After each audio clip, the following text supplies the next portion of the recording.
Everybody loves a hero. People line up for them, cheer them, scream their names, and years later they'll tell how they stood in the rain for hours just to get a glimpse of the one who taught him to hold on a second longer. I believe there's a hero in all of us that keeps us honest, gives us strength, makes us noble, and finally allows us to die with pride, even though sometimes we have to be steady and give up the thing we want the most, even our dreams.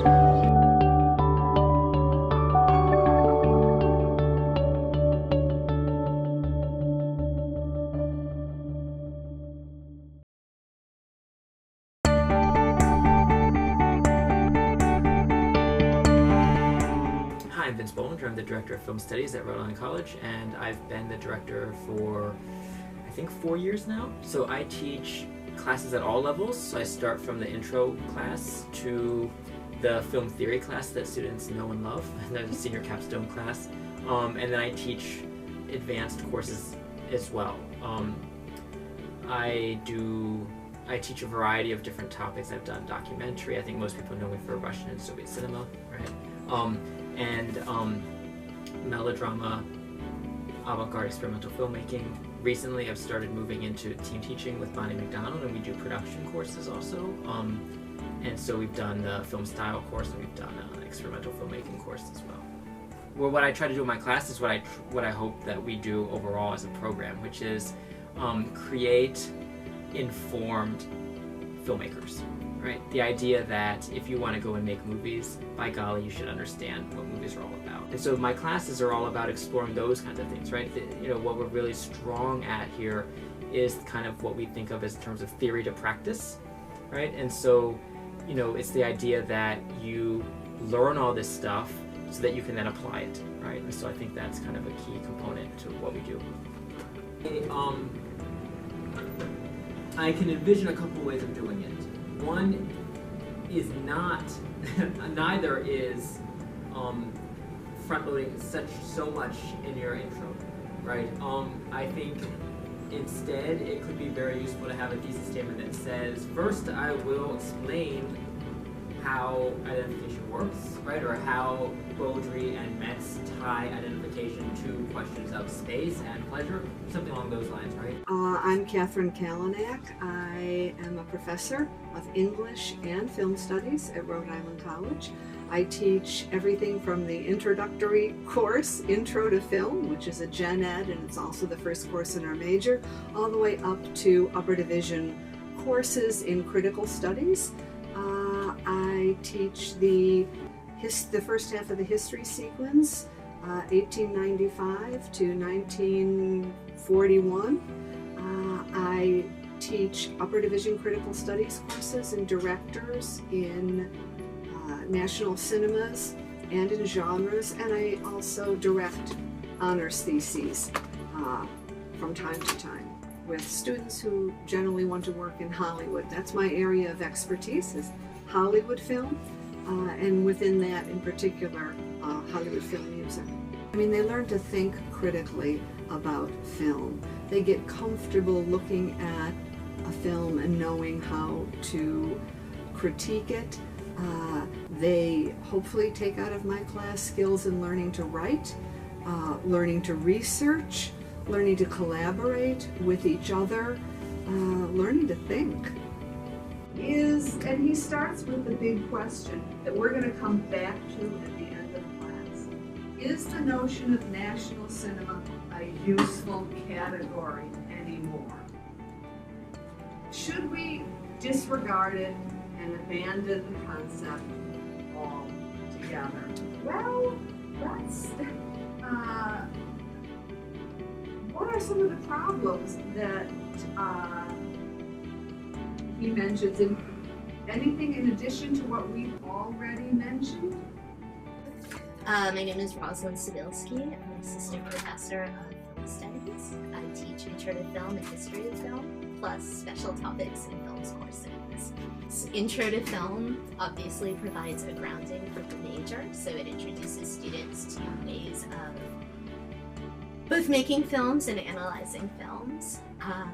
History of Film, I teach the second part of the History of Film sequence of courses, and I think it's really important for people who are working creatively in terms of media production, as well as people who are going to be critics or scholars of media, that they have a firm understanding of the history of the way that television and film and visual culture in general has evolved over time. I think, for people who are working creatively, you need to be able to place your work within the context of stuff that's come before. And you need to think about how, what you're adding to the field through the work that you do. And I think, people who study or who evaluate media sort of do this from the other end in terms of thinking about where things fit in that larger body of work. So I think, film history is sort of important for everyone who wants to work in filmmaking in some capacity.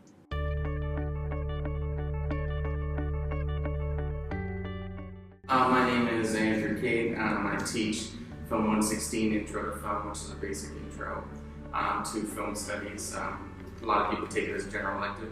And I also teach Film 370/371, which is screenwriting 1 and 2.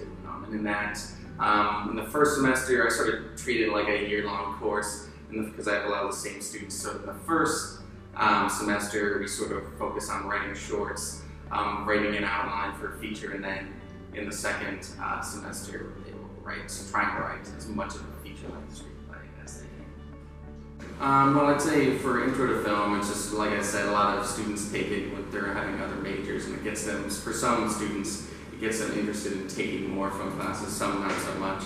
But for screenwriting, it's really all about, a lot of students sort of seem to find their confidence in rhythm as a writer throughout their script. So really, I think one of the major benefits, particularly of the screenwriting course, is having their work read aloud on a week-by-week basis. A lot of students haven't had that opportunity regularly, so I think it's a good outlet for creativity and sharing their work.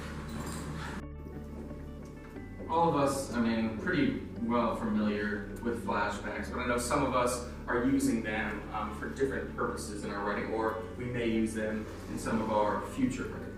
But he talks about how sometimes flashbacks are used to convey fragments of memories from inside the mind of a character.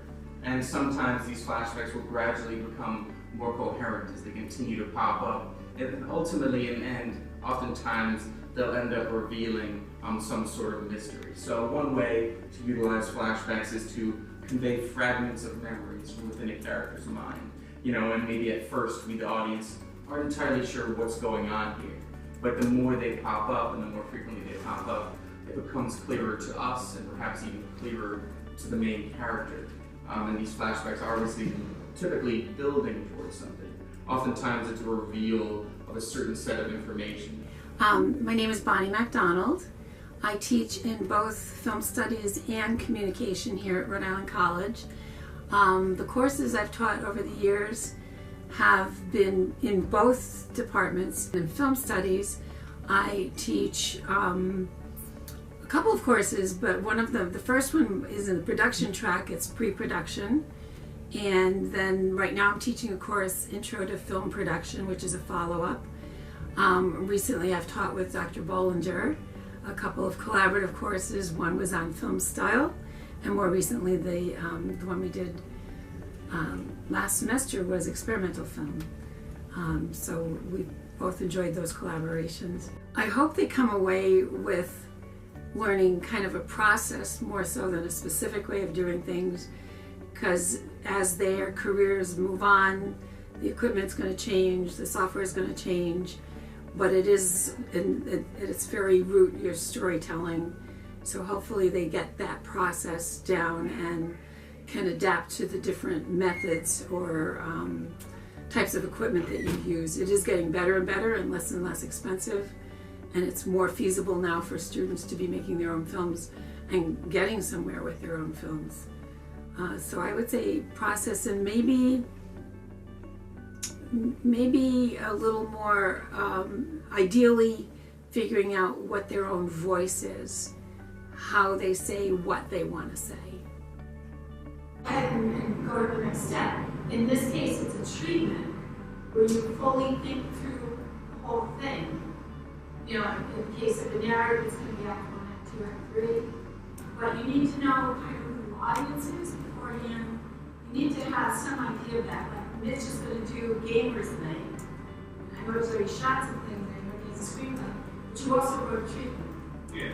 Right, so the treatment would be how to get the next hunk of money to go on and go into production.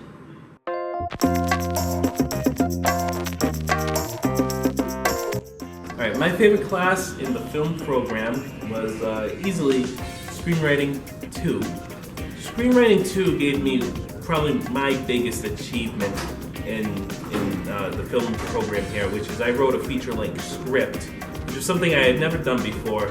By the way, Andrew, he's a good guy. Don't fire him. He's pretty dope. Keep him around. And if he's watching this, sup, dog? So far, it's probably a tie between screenwriting and production with Bonnie McDonald, just because we finally are able to get out of just theorizing and analyzing film and actually start making things, which is what we really want to be doing. I love both classes. I love being able to write in Andrew's class, and I love being able to make the things that I wrote in screenwriting and production class. So far, those have been my favorite two classes. I feel like you get free reign to do whatever you want, kind of like how Rosie went let us do that film history project where we actually got to film something, even though it's film history.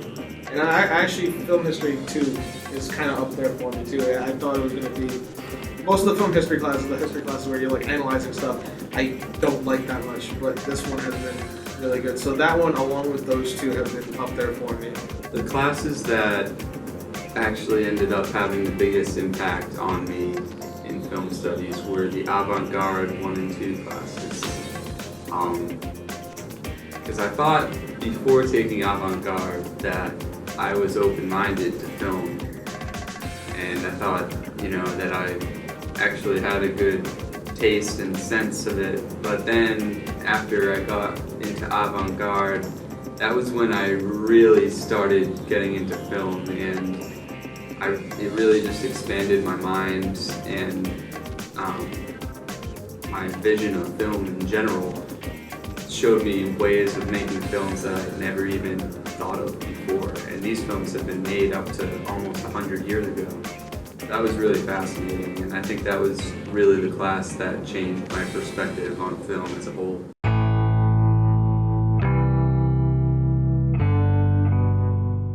So currently, I've been working on this documentary about my friend Kyle Sorelli, who was actually one of my fellow students in the film studies program here, and whose name is now taken over HM 193 as the Kyle Sorelli screening room. So I've been working on this documentary for a while, where I interviewed a lot of his friends and family. He struggled with muscular dystrophy most of his life and was really obsessed with movies, particularly horror movies. And so I decided to interview his friends and family after he passed away a few years ago. So I've been editing that for a while. Editing is not my strong suit, so it's been taking a lot longer than I certainly planned, but I'm hoping to just have that posted online in the next few months. Basically a documentary spanning his life, his struggle with his disease, and also talking about his time in the film program at Rick. So that's really one project that I've sort of specifically been working on, as opposed to just rewriting different scripts and stuff like that. I'm currently at Florida doing the Disney College program. I haven't really had any chance to do any film stuff since I've been working down here mostly, but yeah, that's pretty much all I've been doing. But it's fun because I get to go to the parks whenever I have a day off, unless I work crazy days. Met a lot of great people, and it's been really exciting. It's a crazy, exciting experience. So I actually, right after graduation, I had an opportunity to work on a small, history channel documentary called We Have Met the Enemy, about Oliver Hazard Perry, that filmed in Newport with a very small crew. Tom Fleshy and I actually were able to work on it with 3 other kids who were still, you know, in school and they were still learning. So it's kind of cool to share experiences with them as well as the crew. And that set was so amazing. Especially working in Newport. Working in a new location was kind of nerve-wracking, but it was really cool because we kind of got to know Newport and everything. Friends and I run a YouTube channel called Climactic Event where we work on some short films. We'll do uploads every once in a while, so I've been helping my friends out with a few shorts and web series that they've been working on. And my big kind of solo project lately has been a short film that I've been writing for about 6 months now, called What is C? I finally completed a draft a couple weeks ago. I've done a few revisions of that draft ever since. And fingers crossed, if all goes well, I'm trying to put together a crew. I'm getting started on pre-production right now. And it is something that I 100% aim to film and over the summer. I'm thinking maybe a few days filming, and I want to try to get it out there because it's a story that I'm beyond excited to tell people. So I worked on a small indie feature called The Wrong Todd, which was awesome. And I learned that I hate doing costuming. And I'm currently working as a QPA on the Santa Files, which has been quite the experience. And a couple different web series, including It's Just Coffee and Mastermind.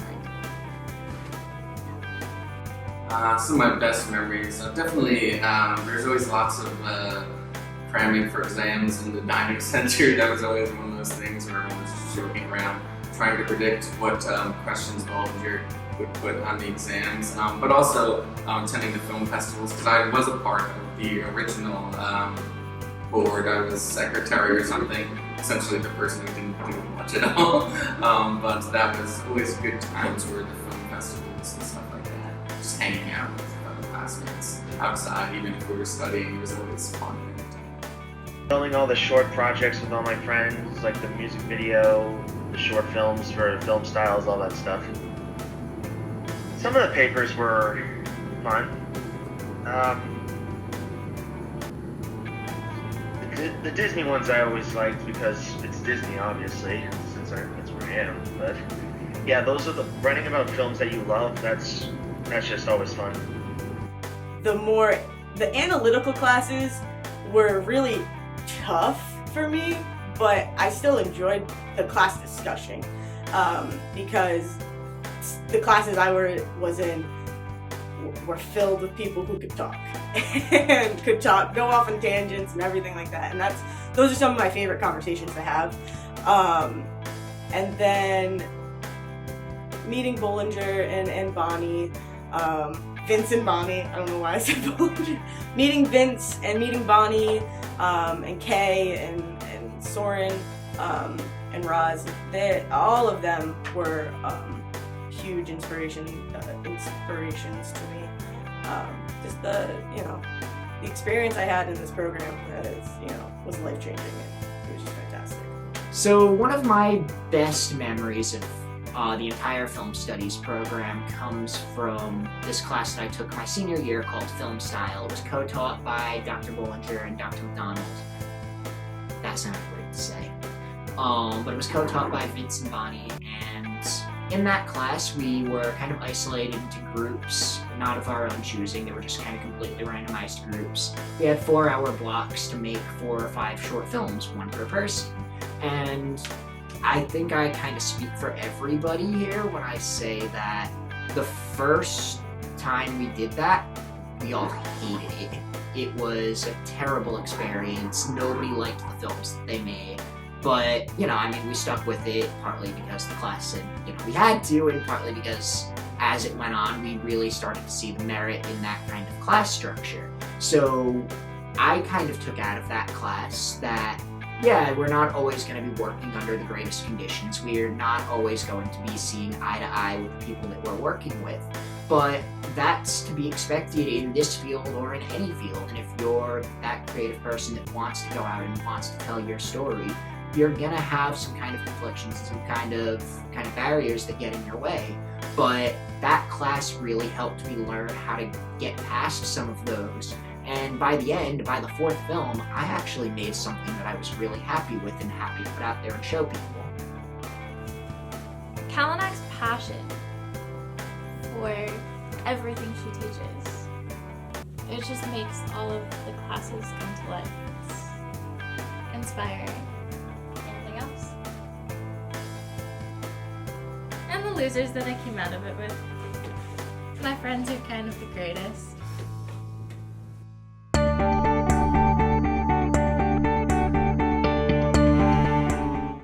Yeah, I think we will keep doing what we're doing. I think we've got a really great program that really brings together possibilities with respect to production and offering more classes and more opportunities to actually go out and make stuff or be involved with filmmakers, be involved in creating your own projects for various groups outside of campus or affiliates on campus even, and still doing that rigorous scholarship that I think is really important for students to engage in so that they can be informed filmmakers, right? So that you're not just, you aren't just making films in a vacuum, but you actually understand the history that you're working within, and you understand the conditions that you're working against and working from. Wow, I would love it if we could expand. I would love it if we could get more students to become film majors. I would like to be able to offer more choices within the major. As a student, you must hope for that too. We're offering 3 critical studies courses a year across directors, genres, and national cinema. I'd love to be giving students more options in that way. I'd like to see the production courses expand. I'd love to see the topics courses expand so that professors who are working on a unique project might teach a course on that project, engage students in research, for instance. But we need more students to really grow the program, and I don't really know what the answer to that is. In the next couple of years, probably not very different from where it is now, but maybe in the next 5 or 10 years, I think that the program is growing, and I think that the program here is evolving in the same way that film as an academic discipline is also evolving. So there's been a move away from separate television, film, and what was called new media, although it's not particularly new anymore, but from separate programs to thinking about programs in visual culture and in visual literacy. There is a move industry-wide in terms of production that affects even people who work in independent production in terms of media convergence, and so the formal distinctions between film and television and new media are also sort of blurring. And people, that is used to be completely separate industries, and they're not anymore, so people tend to work in more than one area. And I think our program is, committed to evolving to provide our students with the best way of keeping up with those changes, regardless of what they want to do when they leave here, whether it's production-based or more critical-based. I guess it's hard to say. I definitely think, I can compare my time in the program as a student already to my time as a faculty member, and it seems like there are definitely more opportunities for more production-based opportunities. Like, I think it's really interesting they teach a class now that's combined theory with production and stuff like that. So I'd see maybe there's more opportunities on the production. I would like to see the Film Studies program develop into a fully fledged department. I think there's lots of reasons for that, but I think it's likely to grow. I predict it'll grow, and it would give the department then the possibility of getting more production people here full time, which is needed. And right now we're very reliant on adjuncts, and I think as a department we could actually get some full-time faculty in on that production side, and it would be very helpful. Students come into the Film Studies program here at RIC, I think looking for that combination of theory and production. There's the option to keep going with theory with the intention of going on to a master's degree in film studies, and then maybe a PhD so that you might teach at a college later. The people who are doing production might want to go into industry or onto an MFA in film production. But I think that the student who does both is leaving here with the strongest understanding of how film works in our culture as well as how films are made. So I think the program's solid in that way, and I just think we could probably, we deserve the status of a full-fledged department, in my opinion.